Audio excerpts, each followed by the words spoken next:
Okay, hey guys, I had a vision from God a week or so ago, and I was reluctant to share it because I really wished I could draw it or paint it or do something, but I'm not good at making things look realistic.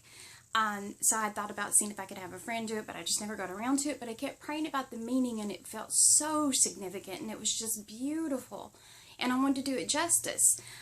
But now I've just watched a video by Eli Lasky's wife. I should get her name, but I will link the video in the comments and the description. You've got to go see it.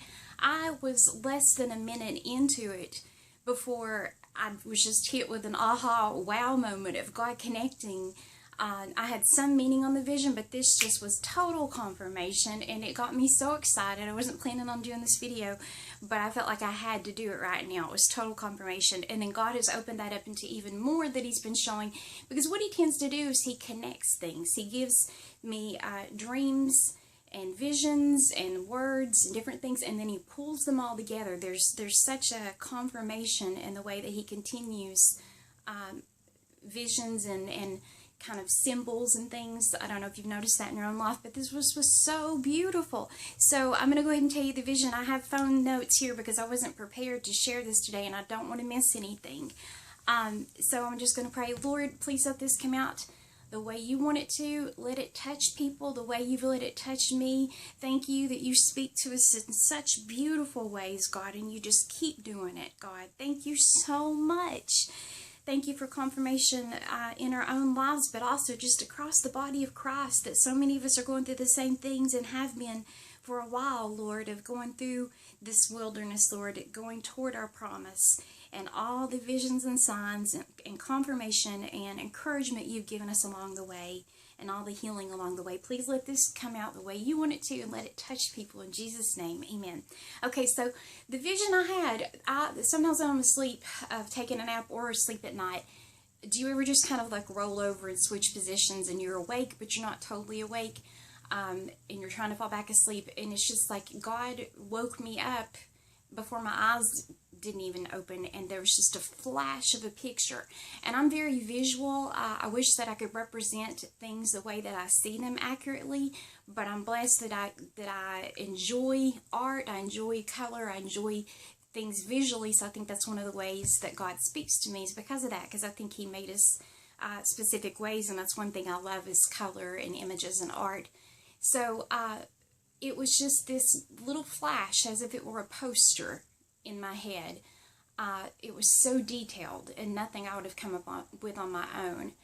And it was like a picture of us. It was representing us, but it was one person in a bear suit, like a bear costume, but with the face cut out.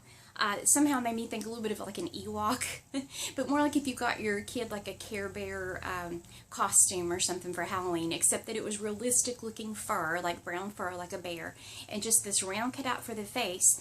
And it was representing us, but it was one person walking out of woods. There were woods all behind them that they were walking out of, and they were looking up, and I'll tell you what they were looking at in a minute. There was a big light, a lot like the flash of this camera that's bearing down on me now, across me, bearing down, big light glaring down on their head, and there was a path before them, and the path was getting more open and clear and bright before them. It was clear that they were coming out of the woods, but as they were coming out, they were looking up, and they were looking up into the trees and above the trees in the sky with wonder. And it was little bars of rainbows. Now, God's given me that in dreams before, where there, and I have chills thinking about it, thinking that He was showing me back then what we're about to come into.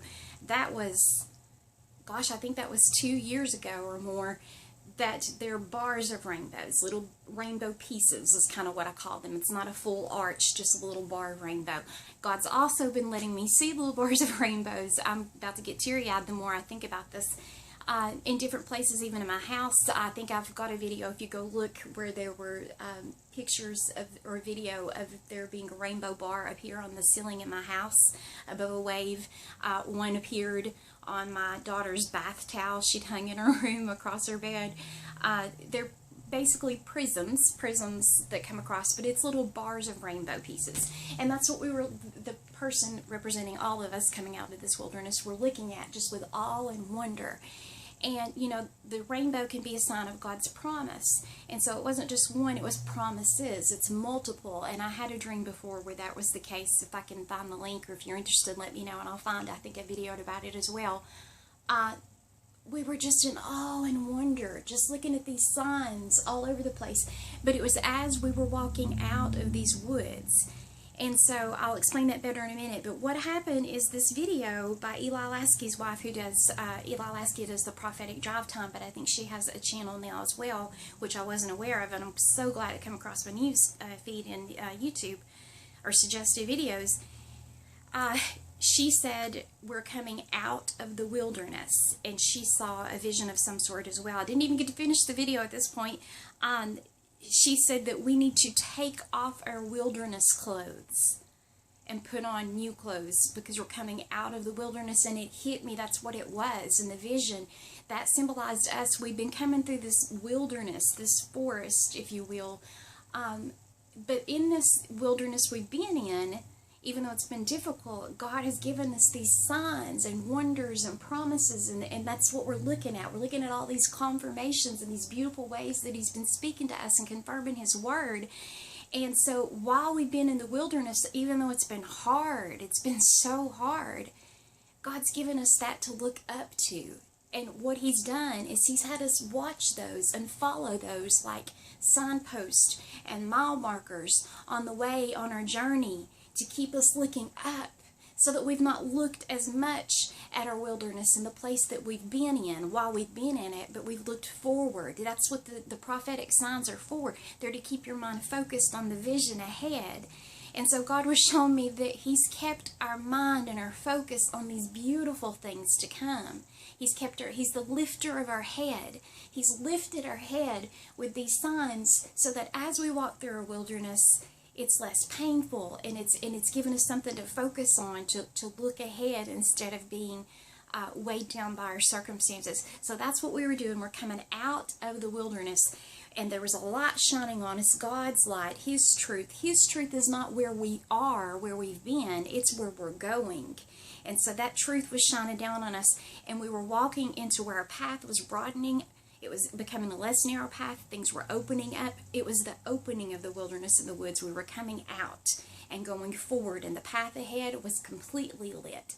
No more darkness. And it was beautiful. And so the bear costume, though, I knew even when I had it, it's like that's what we were clothed in for the journey and in the wilderness. And so some things that you put on to go through the battle and through the wilderness, you don't need in the promise. Some things that you've had, maybe it's protective, maybe it's survival mode. I've been in survival mode. Or maybe it's just the worn out clothes. The clothes that the Israelites had as they walked through the wilderness, it says that their shoes did not wear out.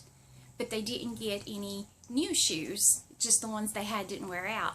I've seen that in my actual life with things, and it's so cool because in the past summer, in the past, maybe even spring, up until now in fall, I've been throwing away old things. I've also been losing weight. All of my at-home clothes and pajamas and loungewear, it was ridiculous. So many holes I didn't even know, particularly behind me. I don't look behind me, so when I was wearing them, I didn't even know how bad it was.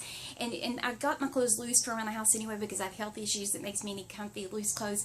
But as I kept losing weight, they were ridiculous. I kept tying the waistband and anything else that I could do, and they got worse and worse until I finally couldn't stand it, and I was like, I can't wear these anymore. And God was saying, let go of the old.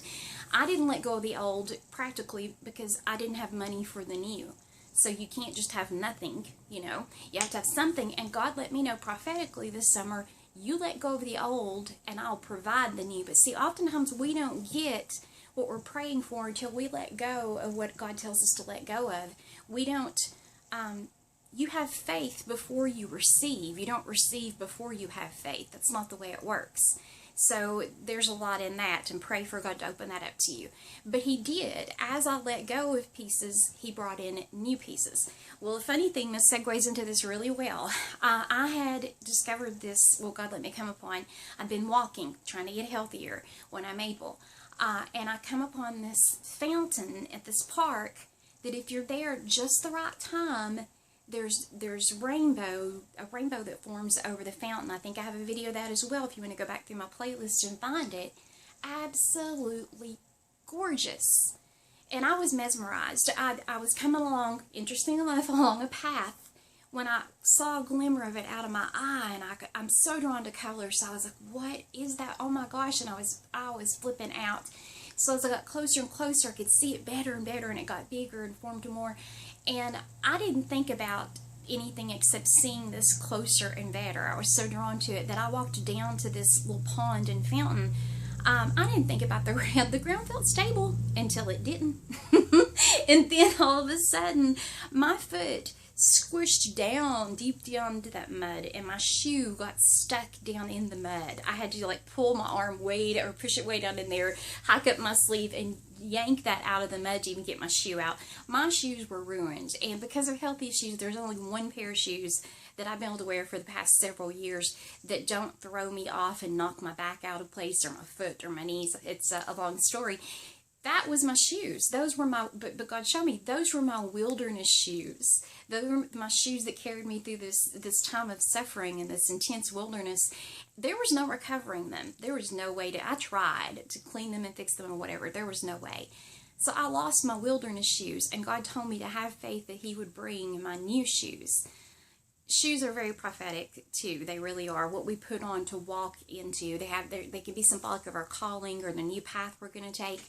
So, for a meantime, I had to wear some transition shoes. There were some Nike sliders that my daughter's friend had left here. They were blue. They didn't match anything I had, and if it was cold out, and it was sometimes, I would have to wear socks with these as well. I did not like my transition shoes, but I was praying and believing in faith, and I think God sometimes lets our transition be uncomfortable, because if our transition is so comfortable, we won't actually transition. We'll just stay in that place. So it had to be uncomfortable for me, because I had to want better. I had to want more. I had to want the new enough to pray for it and believe for it and pursue it and step into it. So finally, God did make a way financially, praise the Lord, and I had to try a lot of places to find the right kind of shoes, and He found me the right shoes. But what was so cool is, you're going to think I'm weird, but that's okay. There were two things about the box on the shoes that I thought were so amazing, and I hope you can see them. I'll pull it up, and I don't know what I'm showing, if you can see it, but if you can see if it'll focus in, it says, I think it says slip on joy and walk into joy. And God said, you're about to step into joy. You're walking into those promises. So these are not even my transition shoes. These are my shoes for the promised land. I'm going to step into joy. You're going to step on. It says slip on, I think even. Slip on joy, which is ease. It's ease. We're going to slip into the joy of these promises. Another thing that I thought was really cool is I have to get wide shoes now. So it said wide all over my box. Wide, wide, wide. All right, most girls do not want to have anything that says wide on their shoes or clothes. So we want to be small, most of us, instead of wide. But the Lord spoke to me even through that, because it was just so prominent, and He gave me a verse, and it's Psalm 81:10, and it says, I am the Lord your God, who brought you up out of Egypt, from Egypt through the wilderness to the promise. That's what that symbolizes. Open wide your mouth, and I will fill it. That is beautiful, beautiful, beautiful, beautiful. Well, this is going to transition now to another thing God had shown me, and I'll wrap it up with this. But God had been speaking to me through the movie The Wizard of Oz, which I haven't watched in a really long time because I've found out some really creepy things about it. But the Lord can take anything and use it for good and glory, and particularly symbols. He works with anything. He spoke through a donkey. He can use anything for His glory. You know, the devil takes good and perverts it into bad. He takes things that God created and makes a perverted version of them and turns it into bad. But God takes any bad and He turns it into good. It's a Romans 8:28 thing. So He would speak to me through that. And there's a scene in The Wizard of Oz. There's a song that He drew my mind to, and He had me look up the scene, and then He just blew my mind. It's the scene when they're going, because see, they're going from one place to another. They're going, and in between is kind of like their wilderness. All the hardships along the way on her journey toward the Emerald City, and the Emerald City kind of symbolizes the promised land in this case. But at one part, they were so close, And the witch, the bad witch, sent opposition, flying monkeys, all sorts of things, and all sorts of things along the way. But in this particular case, they were so close, so the witch sent these poppies. And she said, poppies will put you to sleep. She thought that would keep them from coming into the Emerald City or into their promise. But the Lord, I'm symbolizing, he showed me, that's like the enemy sending things to try to keep us from our promise. But the things that the devil sends, God will flip and use for good, and he's done that. So in that case, in the movie, the good witch sent snow to wake them up from where they fell asleep from the poppies. So that was like God sending and using whatever he has to use to flip the bad the devil sends into good. So I was just thinking about what the devil meant for harm, God uses for good. God provided rest before they arrived. So, the witch was hoping they'd sleep and they'd just never wake up. I guess they'd die at some point or they'd stay asleep, whatever. But instead, what the enemy sent to us, we may have to have rest. I had to rest in a season through some hardships in my life. But it actually taught me to rest. And in that resting, there was healing. And then the Lord showed me poppies could be destructive. They could be. They get opium from poppies. But they're also, if used for good, they're medicinal. They're used for healing and pain relief. So God was just showing me that what the devil can send for our harm, some of our worst traumas, oh my gosh, this is hitting home for me as I say it. God used some of my worst trauma in 2017 that I thought would kill me twice at least.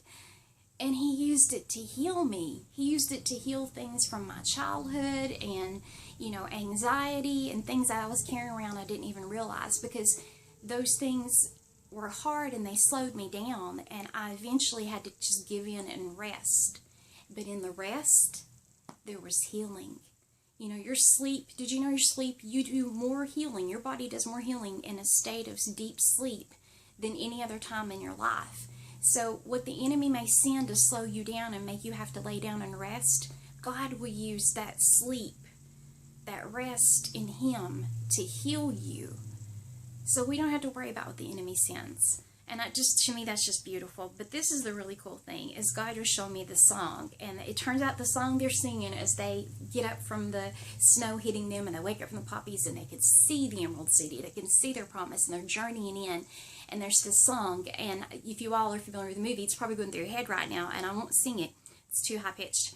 But it turns out the song is titled Optimistic Voices. And optimism, that's seeing the good side of things. That's seeing the best. You might as well call that faith. You might as well call it voices of faith. You might as well call it prophesying the promises, speaking your prophecies, speaking your promises, continuing to be full of faith and optimism. But the words say, you're out of the woods. Think of the vision God gave me. That's what it was. We were coming out of the woods, out of the wilderness. You're out of the dark. You're out of the night. Step into the sun. Step into the light. I have chills. I didn't even connect that, because in that vision there was a light bearing down on my head, or airheads, whatever, and the light on the path. So step into the sun. Step into the light. Keep straight ahead for the most glorious place on the face of the earth or sky. Hold on to your breath, hold on to your heart, hold on to your hope.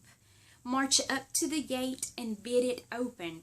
Woo! If that doesn't get you excited, I don't know what will. Continue to keep your optimistic voice. You are stepping into the light. Stay straight ahead. Walk into the most glorious place of your promise and march up to the gate and bid it open. Speak. Continue to speak these promises. Alright, I'm going to link the video for Eli Lasky's wife. I'm sorry, I don't know her name. I will find that out so you can see what she said.